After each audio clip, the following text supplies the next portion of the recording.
고맙습니다. 오늘도 이렇게 주일 예배를 드리는 모든 분들에게, 또 인터넷으로 가정에서 예배 드리는 모든 분들에게 하나님의 은혜와 복이, 하나님의 평강이 충만하게 임하게 되길 주님의 이름으로 간절히 축원드립니다.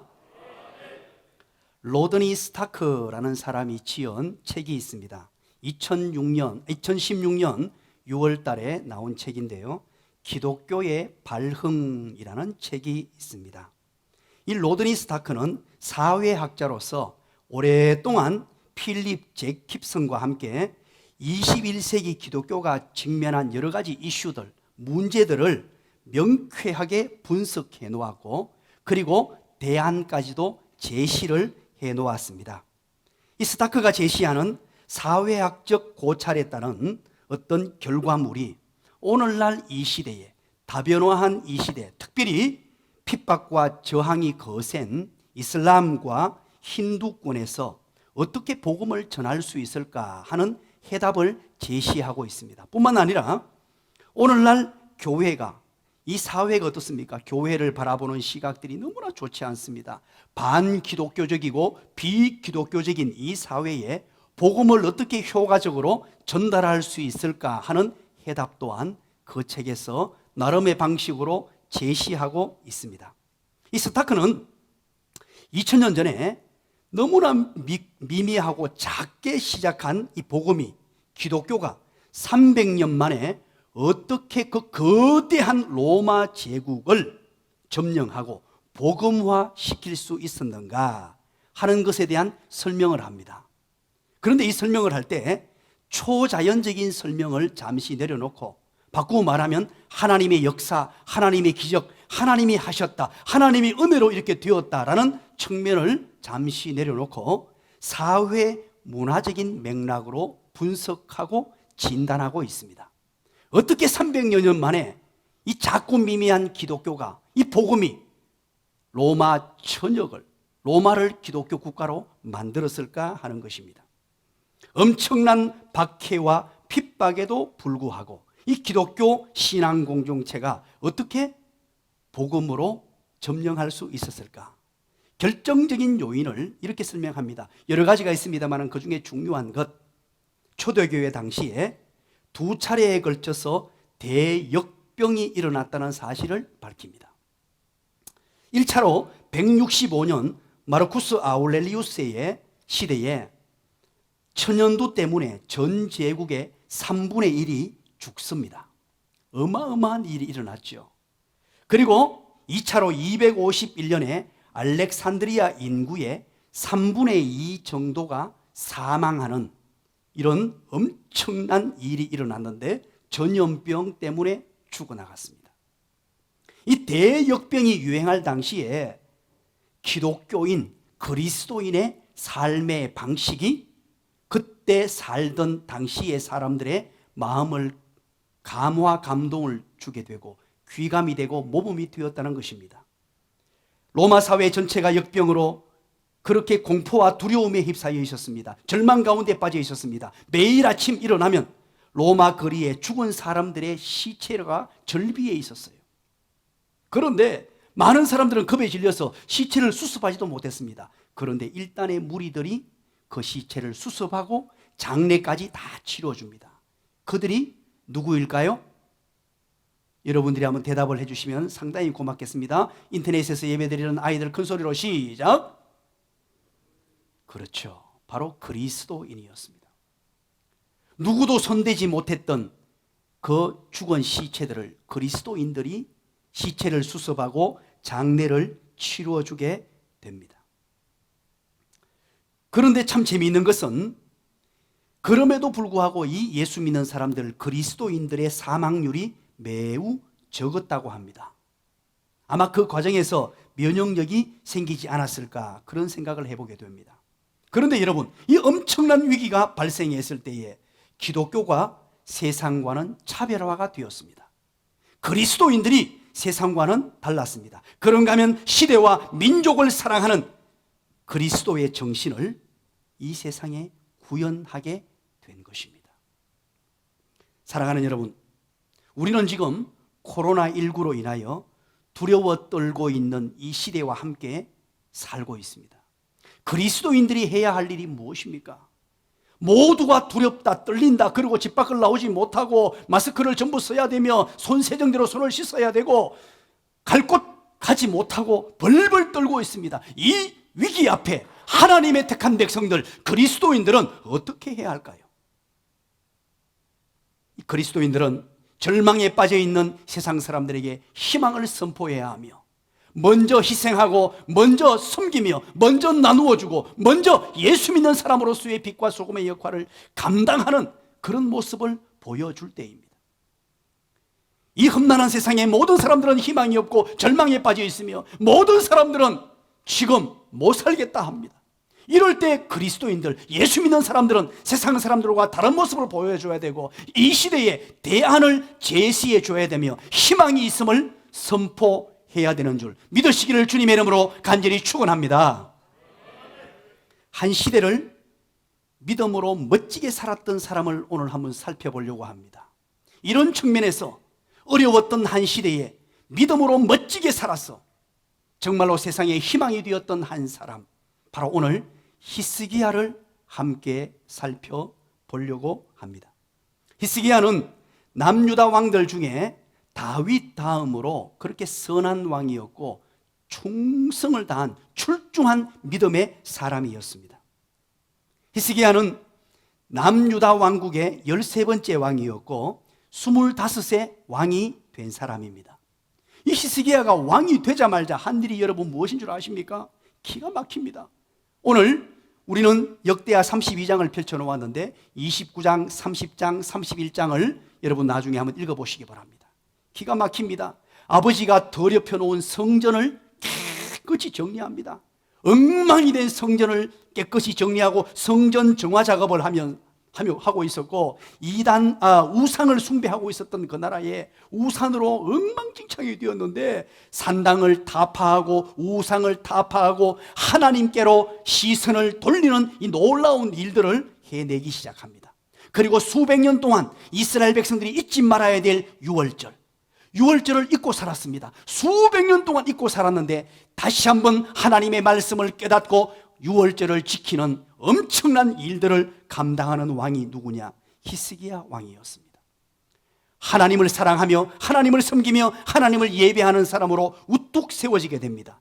그렇게 했을 때에 히스기야에게 주어진 은혜가 무엇이냐? 열왕기하서 18장 5절에 보면요, 그의 전후에 유다 여러 왕 중에 그러한 왕이 없었다라고 소개합니다. 수많은 왕들이 있었는데 히스기야처럼 그런 훌륭하고 위대한 왕이 없었더라라고 소개합니다. 열왕기상 18장 7절에는 뭐라고 소개하는 줄 아십니까? 여호와께서 그와 함께 하시매, 여호와께서 히스기야와 함께 하시매 그가 어디로 가든지 형통하였더라라고 그를 소개하고 있습니다. 역대하 32장 23절입니다. 오늘 본문 뒷부분입니다. 뭐라고 소개합니까? 히스기야가 모든 나라의 눈에 존귀하게 되었더라. 세상 모든 사람들이 보기에도, 모든 세상 사람들이 보기에도 존귀한 자로 우뚝 세워지는 은혜를 입었습니다. 역대하 32장 30절에 뭐라 그럽니까? 히스기야가 그의 모든 일에 형통하였더라. 하나님이 주신 은혜와 복을 누렸으며 하나님이 주시는 형통을 누렸습니다. 하나님의 영광을 위하여 마음껏 헌신하고 하나님의 나라를 위해서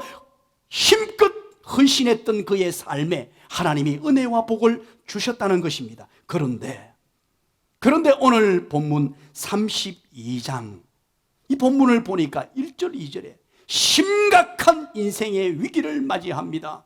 하나님이 은혜를 주셨고 또 하나님의 영광을 위해 살았습니다. 하나님이 형통했더라라는 엄청난 복도 받았습니다. 그러나 그의 인생에 절체절명의 위기가 찾아왔는데 1절 2절 아수르 왕 산헤립이 쳐들어왔어요. 이때 당시 아수르는요 세계 최강의 국가였습니다. 엄청난 힘을 과시하는 나라였습니다. 그 어느 누구도 이 나라를 이길 수 없는 강국이었습니다. 사랑하는 여러분, 북이스라엘이 아수르에 멸망했죠. 이제 남유다도 풍전등화와 같은 그 상황 속에서 군대를 일으켜서 지금 쳐들어온 상황입니다. 그런데 32장 1절을 여러분 한번 보십시오. 이렇게 엄청난 위기가 찾아왔는데 1절 시작을 어떻게 시작하는지 우리 한번 읽어봅니다. 시작. 이 모든 충성된 일을 한 후에, 여기까지 있습니다. 자, 보십시오. 절체절명의 위기를 만나고 엄청난 힘든 상황을 만났는데 이 모든 충성된 일을 한 후에라고 말합니다. 히스기야는 하나님의 영광을 위하여 열심히 살았습니다. 최선을 다했습니다. 앞에 있는 우리 역대하 32장 앞에 있는 29장, 30장, 31장의 내용은요, 얼마나 하나님을 사랑했으며 하나님의 영광을 위하여 얼마나 애썼으며 우상을 타파했고 하나님의 영광을 위하여 성전을 깨끗이 했고 유월절을 지켰으며 하나님만을 위해서 모든 것 정리하고 희생을 각오하고 하나님을 위해서 살았던 사람이라고 소개하고 있습니다. 바로 오늘 32장 1절은 이 모든 충성된 일을 한 후에, 참 기가 막히지 않습니까? 이 모든 충성된 일을 한 후에 당시 최강국 아수르가 쳐들어온 것입니다. 전쟁을 일으킬 것입니다. 여러분, 어떤 생각이 듭니까? 충성된 일을 한 후에 이런 일이 일어날 수 있나요? 오늘 우리는 이 본문을 살피면서 우리 또한 위기 가운데 있습니다. 어떤 국가적인 위기이기도 합니다. 이 가운데 어떤 분들은, 아마 이 자리에 앉아 계신 분들은 충성스럽게 살았을 거예요. 하나님의 복음을 위하여 최선을 다해 살았습니다. 열심히 달려왔습니다. 그런데 왜 이런 일이 일어납니까? 이 충성된 일을 다 했는데도 불구하고 왜 이런 아수르라는 거대한 왕국이 쳐들어와서 나라가 풍전등화와 같이 그렇게 위기에 빠져 있고 이제 히스기야와 백성들은 죽을 위기에 빠져 있는 이 상황을 하나님이 허락하시느냐는 것입니다. 오늘 이 상황을 보면서 우리는 세 가지로 교훈을 받을 수 있습니다. 1절, 2절 바로 아수르가 쳐들어왔죠. 그리고 3절부터 기록되는 내용입니다. 첫 번째, 여러분 다 같이 따라서 합니다. 우리 인터넷에서 예배 드리는 분들, 우리 어린이 청소년들도 큰 소리로 따라서 합니다. 다 같이 따라서 합니다. 히스기야는 비비원불하지 않고 자기가 해야 할 일에 대해 최선을 다했다. 그렇습니다. 여러분, 비비원불하지 않고 자기가 해야 할 일에 대해 최선을 다했습니다. 너무너무 간단해 보이지 않습니까? 너무나 무의미해 보이는 일이지만 이것이 엄청난 일이에요.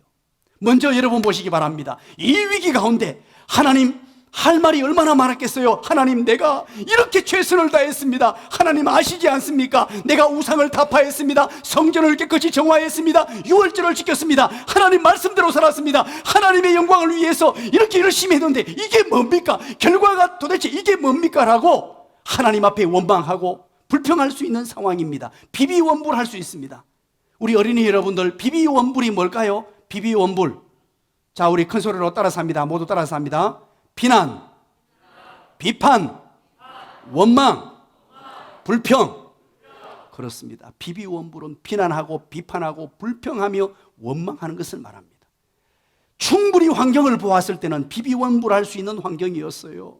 이 상황 가운데 누구를 탓하고 원망하고 누구를 향해 손가락질할 수 있는 환경이었어요. 그러나 오늘 히스기야는 결코 그것을 선택하지 않았습니다. 사랑하는 여러분, 우리가 위기를 맞이할 수 있습니다. 오늘 특별히 위기의 순간입니다. 우리는 무엇을 선택할 것입니까? 너무나 쉽게 딴 사람을 비난하고 비판하며 원망하며 불평하지는 않습니까? 나도 모르는 사이에 그냥 입에서 터져나오는 것이 불평불만이 터져나오는 것 아닙니까? 여러분, 그것 옳은 방법 아닙니다. 하나님이 원하시는 방법이 아니란 말이에요. 히스기야는 그렇게 충성된 일을 다한 후에 위기가 찾아왔을 때 결코 비비원불하지 않았습니다.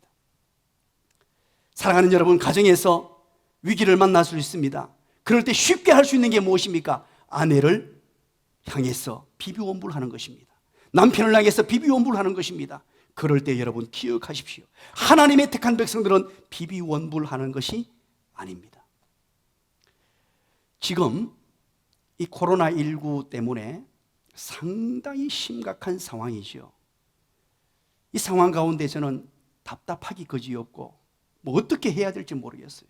여러분에게 제가 솔직하게 고백을 합니다. 목사가 예배를 못 드린다니요.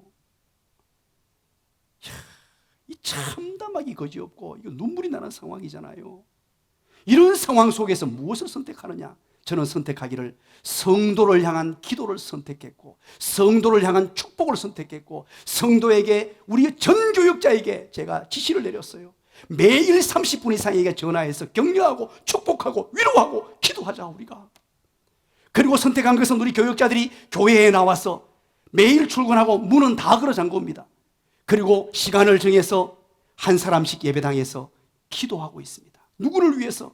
물론 나라와 민족을 위해 기도하지만 그것보다 우선되는 것은 우리가 섬기는 성도들을 위해서. 누구를 향해서 원망하고 비판한 것이 쉽습니다. 그러나 그것은 하나님이 원하시는 바가 아니에요. 우리 하나님의 택한 백성들은 이 순간 가운데 누구를 원망하기보다도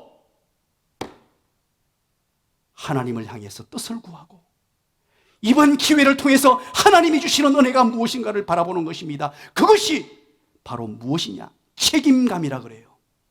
이 어려울 때에 그리스도인의 책임, 하나님이 우리에게 이 세상을 맡겨두셨어요. 이 세상을 아름다운 세상으로, 좋은 세상으로, 선한 세상으로, 살기 좋은 세상으로 만들려고 우리를 예수 믿게 만드시고 우리에게 예수 믿는 하나님의 자녀로 만들어서 세상으로 보내놓았습니다.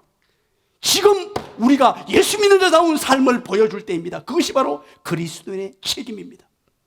세상 사람들은 비판하고 원망하고 불평합니다. 쏟아냅니다. 그럴 때 예수 믿는 사람들은 비비원불에 입을 닫아야 합니다. 그리고 국가정책을 도와주고 협력하고 교회가 할 수 있는 일이 무엇인가 그걸 생각하고 또 묵묵히 하나님의 은혜가 임하며 하나님이 역사하시도록 기도하는 것, 이것이 바로 히스기야가 했던 삶의 자세입니다. 따라서 합니다. 내가 변하면 모든 것이 변한다. 아주 고맙습니다. 우리 인터넷으로 예배드리는 우리 어린이 여러분들만 한번 해봅니다. 큰 소리로 내가 변하면 모든 것이 변한다. 어린이 여러분들 잘했습니다. 우리 청소년들 내가 변하면 모든 것이 변한다. 고맙습니다. 우리 예배에 참석해 주신 분은 여러분들이 큰 소리를 해주셔서 고맙습니다.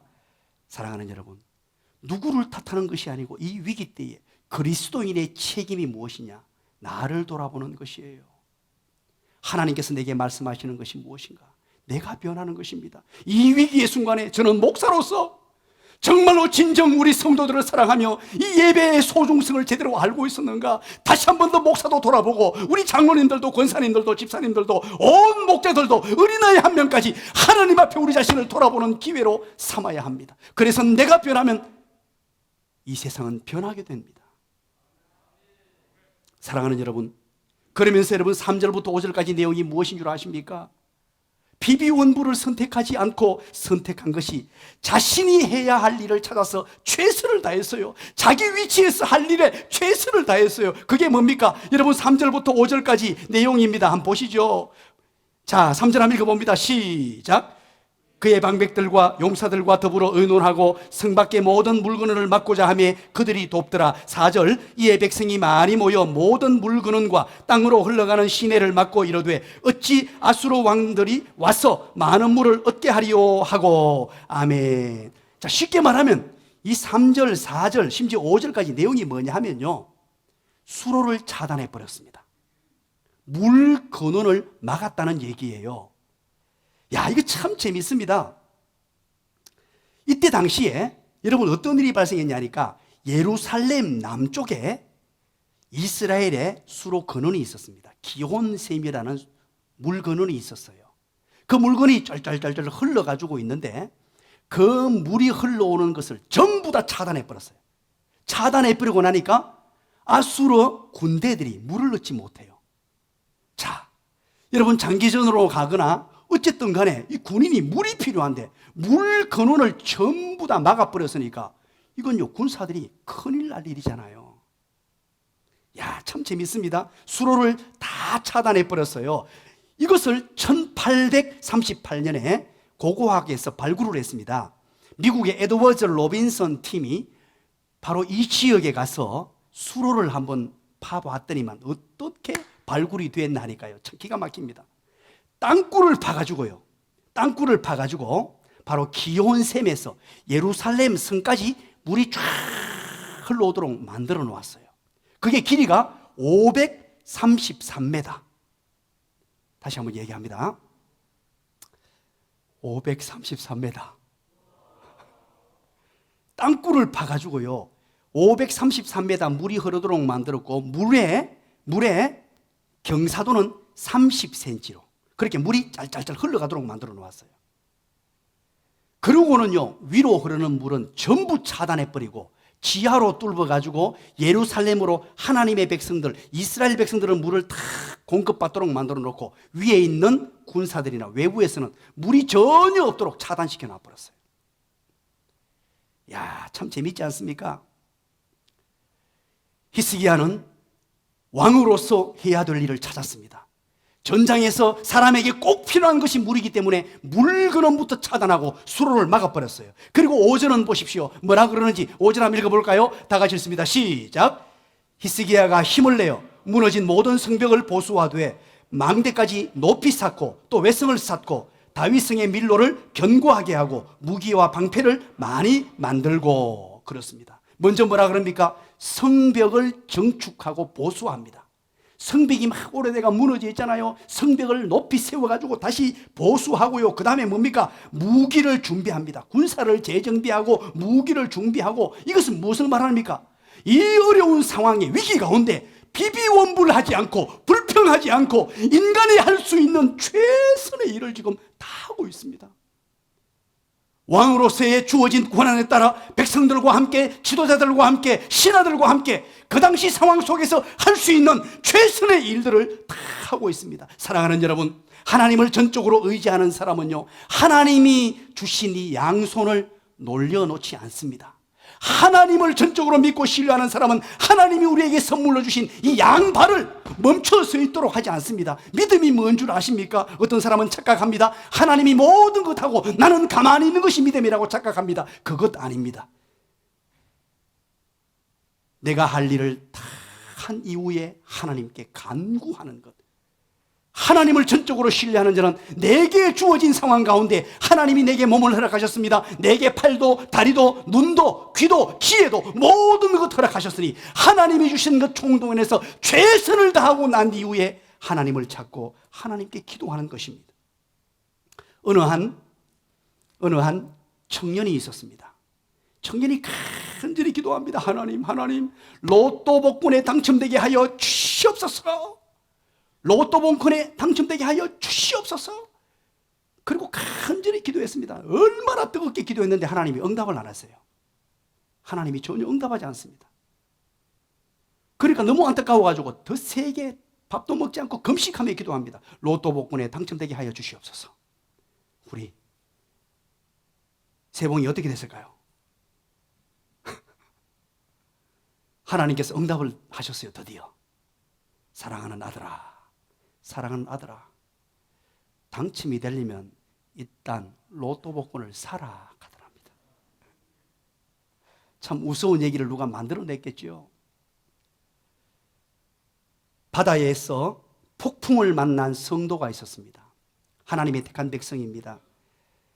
배를 타고 가다가 큰 폭풍우를 만나서 배가 파산돼 버렸어요. 그래서 부서진 배 모퉁이 한 켠을 붙들고 겨우 목숨을 부지한 채 이제 하나님께 기도하기 시작합니다. 하나님, 저를 살려주세요. 하나님 살려주세요.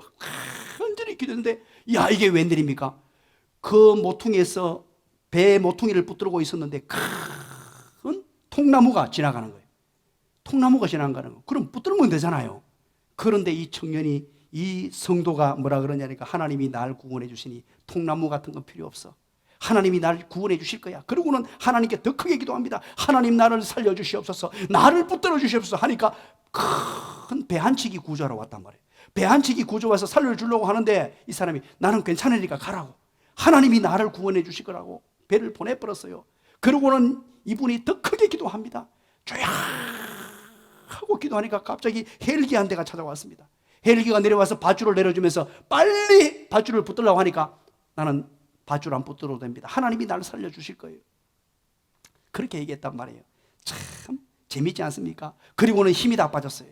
이제 힘도 다 빠져가지고 이제 기진맥진한 상태에서 하나님께 원망을 합니다. 하나님, 내가 하나님께 이렇게 기도했는데 왜 응답을 해주지 않습니까? 하나님, 어째서 이러십니까? 했을 때 하나님께서 음성을 들려주셨다 그러지요. 사랑하는 아들아, 내가 너를 3번씩이나 구원해 주려고 했단다. 통나무를 보내어주고 배를 보내어주고 헬기까지 보내어줘도 너는 왜 나를 거부하느냐. 사랑하는 여러분, 학생은요, 공부를 잘하기 위해서는 열심히 공부를 해야 돼요. 그리고 기도해야 되는 거예요. 이게 믿음입니다. 믿음이에요. 결혼하려고 하죠. 결혼하려고 하죠. 김 전사님, 희락 전사님, 결혼하고 싶잖아요. 어떻게 해야 됩니까? 큰 소리로 예라고 대답했는데, 사람을 만나야 돼요. 결혼하려고 하면서 사람도 안 만나고 맨날 첫날 금식하며 기도하면 참 어리석은 사람이에요. 사람을 만나고 또 만나고 또 만나고 100번 만나서 안 되면 1000번 만나고 1000번 만나서 안 되면 하루 종일 만나고 그러고 난 이후에 사람을 만나야 일이 돼요. 그러고 난 후에 하나님께 기도하는 거예요. 직장을 못 구해서 애를 씁니까? 그러면 직장을 구하기 위해서 직장의 그 조건에 맞는 사람으로 나를 갖고 와야 돼요. 최선을 다해서 공부하고 실력도 갖추고 자격증도 따고 그리고 이력서를 쓰고 이곳저곳을 쫓아다니고 난 이후에 하나님의 도우심을 구하며 기도하는 것, 이게 그리스도인이에요. 우리는 어쩔 수 없는 상황 속에서 모이는 교회에서 흩어지는 교회로 지금 예배를 드리죠. 흩어지는 교회의 최정점이 어딘 줄 아십니까? 그게 바로 삶의 예배입니다. 우리는 지금 가정 예배를 드리고 있습니다. 가정에서 예배를 드리죠. 예배의 성공자로 세워졌습니다. 그리고 난 이후에 그럼 어떻게 하느냐? 내 삶이 각자의 삶에서 주어진 일에 최선을 다하는 예배자가 진정한 예배자예요. 그것이 바로 로마서 12장 1절에서 말하는 영적 예배요, 삶의 예배인 것입니다. 우리는 하나님을 믿고 신뢰하는 사람일수록 우리의 주어진 삶 가운데서 최선을 다하는 삶을 살 수 있어야 합니다. 그렇게 살기로 다짐하시는 분들 아멘 하시기를 간절히 축원합니다. 두 번째입니다. 7절 8절입니다. 오늘 본문 7절 8절, 히스기야는 하나님의 약속을 굳게 믿었습니다. 따라서 합니다. 히스기야는 하나님의 약속을 굳게 믿었습니다. 보십시오. 7절입니다. 이 7절 8절은 어떤 내용이냐 하면 히스기야가 백성들에게 하는 내용이 말하는 겁니다. 백성들을 모아놓고 백성들을 설득하면서 얘기하는데 뭐라 그러냐? 너희는 마음을 강하게 해라. 백성들이여 너희는 마음을 강하게 해라. 담대히 해라. 그렇게 말합니다. 7절에 그렇게 말하죠. 그러면서 뭐라 그럽니까? 아수르 왕과 그를 따르는 온 무리로 말미암아 두려워하지 말고 놀라지도 말라. 기가 막히죠. 우리와 함께 하시는 그 하나님께서 그 아수르와 함께하는 그자보다 훨씬 크다. 하나님이 크신 분이다라고 큰 소리로 얘기합니다. 8절 또 뭐라 그럽니까? 그와 함께하는 자는 육신의 팔이지만 그러나 우리와 함께하시는 이는 하나님은 우리 하나님 여호와시니 반드시 우리를 도와주시리라. 믿으시기 바랍니다. 우리를 도와주시고 우리를 위하여 대신하여 싸워주시리라. 믿으시기 바랍니다. 이야, 기가 막힌 말씀을 합니다. 뭐라 그럽니까? 마음을 강하게 해라. 담대히 해라. 두려워하지 말라. 놀라지 말라. 여호와께서 우리를 도와주신다. 여호와 하나님이 우리를 대신하여 싸워주신다. 믿으시기 간절히 축원합니다. 오늘 이 본문을 읽어보십시오. 7절 8절 저는요 또 읽고 어제 저녁에 이 본문 읽는다고 잠을 못 잤습니다. 1시간 넘어서 잤어요. 이 본문 또 읽고 또 읽었는데 이 본문이 제 마음을 울리기 시작했어요. 야, 이 히스기야 왕이 백성들에게 마음을 강하게 해라, 담대히 해라, 두려워하지 말라, 놀라지 말라. 우리 하나님은 크신 하나님이다. 여호와 하나님이 도와주신다. 하나님이 대신 싸워주신다. 이것은 보통 확신이 아닙니다. 히스기야는 오늘 이 본문을 통하여 우리에게 동일하게 말합니다. 바로 하나님의 약속을 굳게 믿는 자만이 할 수 있는, 하나님의 약속, 하나님의 말씀을 철저하게 믿는 자만이 이렇게 고백할 수 있고 이렇게 전달할 수 있어요. 오늘 우리는 위기 속에 삽니다. 때로는 겁에 질려 있고 두려워 떨고 있습니다. 우리 많은 분들에게 연락을 해보니까 어떤 분들은요 일주일 꼬박 집에만 계신 분도 있고요, 바깥을 나가지를 못하는 분도 계시고, 때로는요 몸 전체가 다운된 분도 있고, 어떤 분들은 부부끼리 산에 올라가 분도 계시고, 여러 상황이었어요. 전화를 드려보니까. 그런데 한결같이 두려워하고 있었습니다. 어떡하죠? 어떡하죠? 이 위기가 빨리 지나가야 될 텐데. 사랑하는 여러분, 오늘 히스기야를 통해서 들려주시는 이 고백, 이 말씀을 받으시기 바랍니다. 마음을 강하게 하십시오. 담대하게 하십시오. 두려워하지 마십시오. 놀라지 마십시오. 왜냐하면 하나님께서 도우심을 믿으시길 간절히 축원합니다. 여호와 하나님이 대신 세워주시는 줄 믿으시길 간절히 축원합니다. 이 히스기야는 이 확신에 차 있었어요. 이 약속의 말씀을 붙들었습니다. 히스기야는 하나님의 약속을 굳게 믿었습니다. 이것을 자신이 믿을 뿐만 아니라 백성들에게도 말합니다. 여러분들 마음을 강하게 하십시오. 담대히 하십시오. 두려워하지 마십시오. 놀라지 마십시오. 여호와께서 도와주십니다. 여호와께서 우리를 대신하여 세워주십니다. 믿으시길 간절히 축원합니다. 간절히 축원합니다.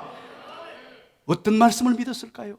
아마 이때 당시 구약의 말씀들을 믿었을 것 아닙니까? 저는 이 본문을 보면서 신명기 28장 7절 말씀이 떠올랐습니다.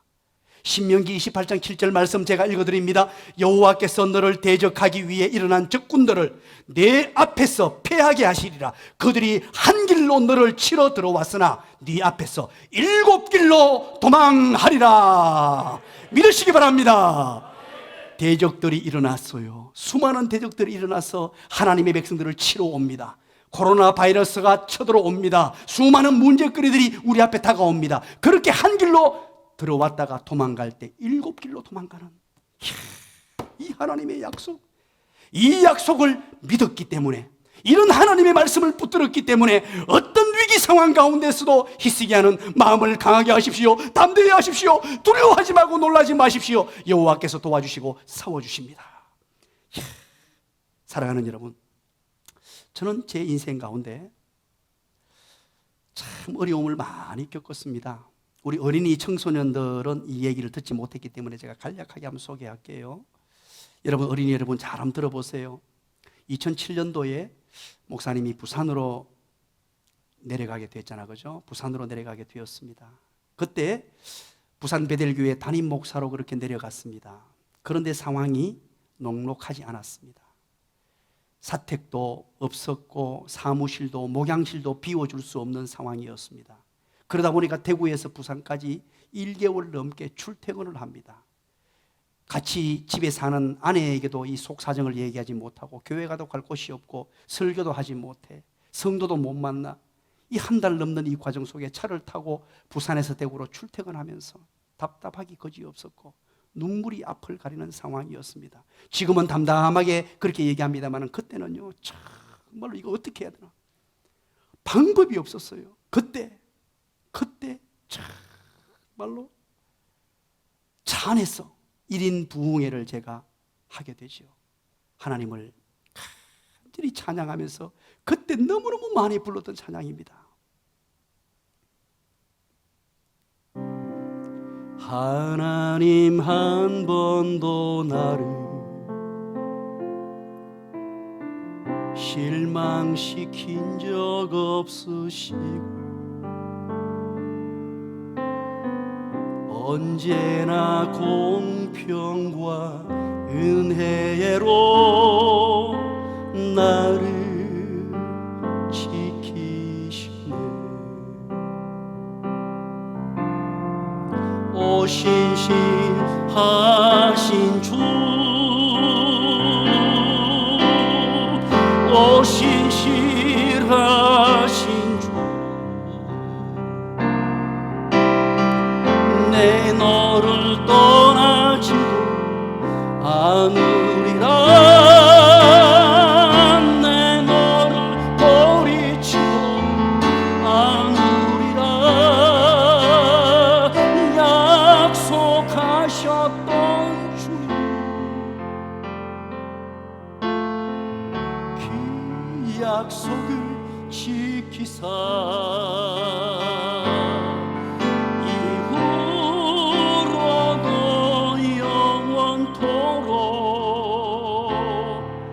나를 지키시리라 확신하네.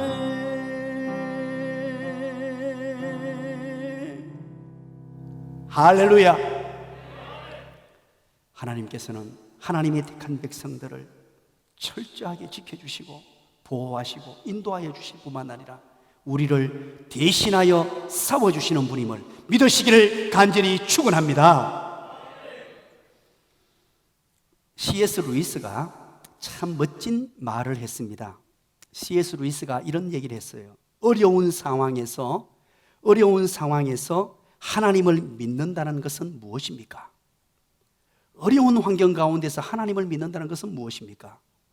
이성이 받아들인 하나님의 약속, 하나님의 말씀을 기분이 바뀔지라도 그대로 고수하는 기술입니다 라고 얘기했어요. 저는 이 책을 읽다가 이 부분에 그냥 밑줄을 쫙 긋고 옮겨왔어요. 그렇구나. 도대체 하나님을 믿는다는 것이 무엇이냐? 우리가 이성적으로 머리로 받아들인 하나님의 말씀, 하나님, 이것이 기분이 바뀌고 환경이 바뀌고 어떤 감정이 바뀌더라도 흔들리지 않는, 그래서 흔들리지 않고 하나님만을 붙드는 기술을 터득한 사람.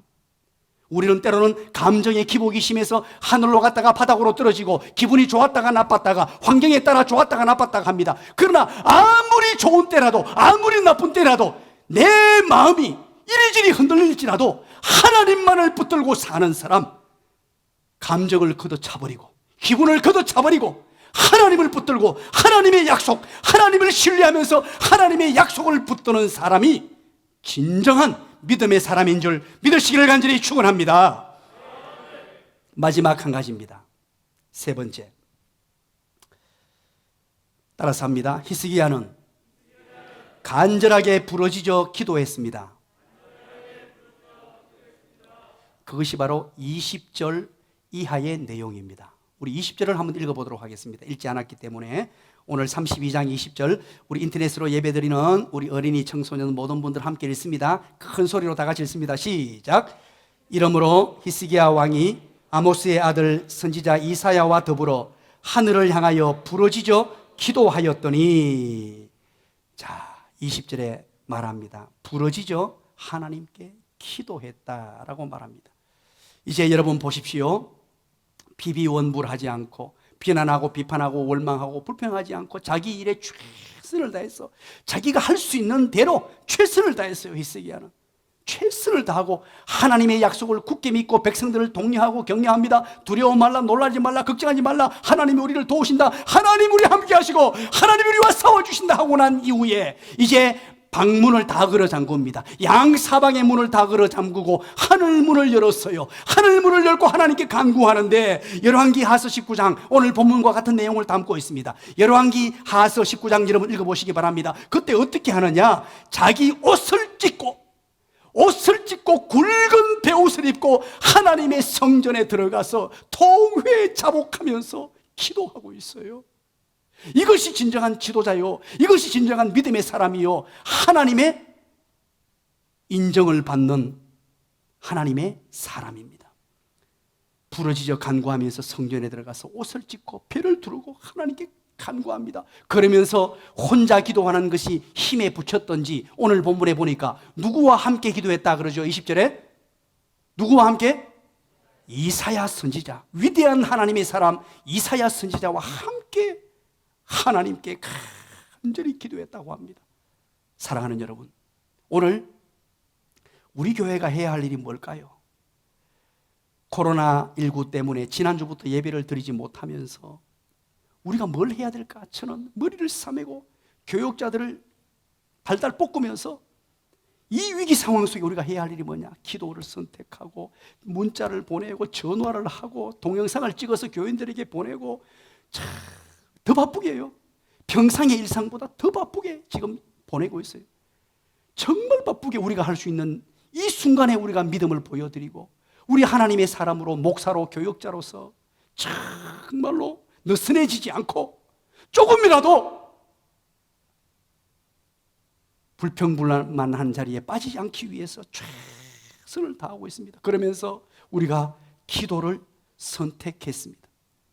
기도를 선택해서 돌면서, 왜냐하니까 사람이 모이면 안 되잖아요. 오늘도 여러분 이렇게 소수 인원이 나오는 것조차도 제가 너무 부담이 되었습니다. 너무 부담이 돼서 혹시나 싶어서 아마 문자 받으신 분들 문자 10통은 넘게 받았을 거예요. 계속 문자를 보내서 조금이라도 이상 징후가 있으면 교회 오지 말라고, 오지 마라, 오지 마라, 그렇게 오지 말라고. 왜냐하면 이때는요, 우리 정부 방침에 또 순종하는 것도 필요해요. 교회가 자칫 확진자가 나타나면 큰일 납니다.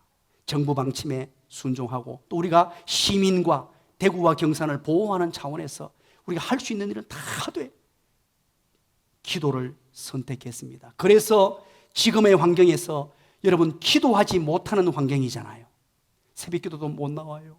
수요 기도에도 못 해요. 이러면 여러분 어떻게 해야 됩니까? 그래서 5시 30분에 동일하게 함께 일어나서 기도하기 위해서 제가 여러분 가정을 인터넷으로 방문해서 설교를 하기로 했습니다. 5시 반에 여러분에게 제가 딱 나타날 겁니다. 5시 반에 온 교인들이 영상으로, 혹시 5시 반을 놓쳤으면 조금 늦게 해도 됩니다. 5시 반에서 6시까지 딱 녹화가 생방송으로 진행됩니다. 끝나고 나면 그 뒤에 다시 또, 그 순간에는 앞으로 못 돌아가지만 끝나고 나면 다시 할 수 있도록 올려놓겠습니다. 그래서 언제든지 시간을 내어서 하나님 말씀 듣고 기도해 주시기를 원합니다. 요즘 보니까 교회에 원천 봉쇄를 해놨습니다만 우리 교역자들이 로테이션으로 계속 기도하러 올라와 보니까 군데군데 교인들이 조용히 와서 기도하는 분들이 간혹 계세요. 사랑하는 여러분, 이제 우리는 최선을 다해서 기도해야 할 때입니다. 시편 91편 15절입니다. 저가 내게 간구하리니, 저가 내게 간구하리니 내가 응답하리라. 저희가 환난 때에 내가 저와 함께하여 저를 건지고 영화롭게 하리라. 기가 막힌 말씀이잖아요. 간구할 때 내가 응답하는데 환난할 때에 기도하는 자와 함께 해주시고, 그리고 함께 해주는 정도가 아니고 영화롭게 해준대요. 사랑하는 여러분, 오늘 우리 또한 마찬가지입니다. 이 위기의 순간에 우리는 기도를 선택하고 하나님께서 위기에서 건져주실 뿐만 아니고 영화롭게 한다는 사실. 자, 그렇다면 오늘 결론을 보시기 바랍니다. 이 전쟁의 결과가 어떻게 되었는지 많이 읽을 시간은 없습니다. 21절만 우리 한번 읽어볼게요. 21절 뜻을 가만히 생각하면서 한번 읽어봅니다. 21절 시작. 여호와께서 한 천사를 보내어 아수르 왕의 진영에서 모든 큰 용사와 대장과 지휘관들을 멸하신지라. 아수르 왕이 낯이 뜨거워 그의 고국으로 돌아갔더니 그의 신의 전에 들어갔을 때에 그의 몸에서 난 자들이 거기서 칼로 죽였더라. 아멘. 이야. 결국은 이거 보십시오. 하나님의 방법으로 하셨어요. 하나님이 싸워주신다 하셨죠. 조금 전에 하나님이 싸워주신다 8절에서 말씀하셨죠. 어떻게 했냐? 한 천사가, 이야, 하나님의 천사가 나타나서 거기에서 진영의 모든 용사, 큰 용사와 대장과 지휘관들을 초토화시켜버렸어요. 다 멸해버렸어요. 그러니까 전부 다 도망가 버렸고 이제 다 죽었어요. 몇몇 사람만 갔는데 이제 아수르 왕 사한립도 살아서 도망간 거예요. 도망가가지고 자기 신전에 들어갔는데 누가 그 왕을 죽였다고요? 누가? 보세요. 누가? 그렇죠. 자기 몸에서 난 자들이 누굽니까? 1번 아들, 2번 아들, 3번 모르겠다. 자기 아들들에게 죽었다는 거예요. 가장 처참하고 비참하게 죽도록 만들었다. 이것은요, 하나님께서 대신 싸워주셔서 하나님의 백성들을 온전하게 보호해 주신 최상의 모습을 전달하고 싶은 거예요. 하나님의 백성들을 이렇게 지켜주시고 보호해 주셨다는 거예요. 말씀의 결론을 맺습니다. 우리는 코로나19로 많은 분들이 심각한 위기 상황이라고 하면서 두려워하고 마음에 부담을 안고 삽니다. 이 순간에 우리는 오늘 본문을 깊이 묵상했으면 좋겠습니다. 어떤 상황 가운데서도 이 비비원불하지 않고 히스기야는요, 그 모든 충성된 일을 다 해놓은 후에라도 위기를 만났을 때 불평하지 않았어요. 비비원불 안 했어요.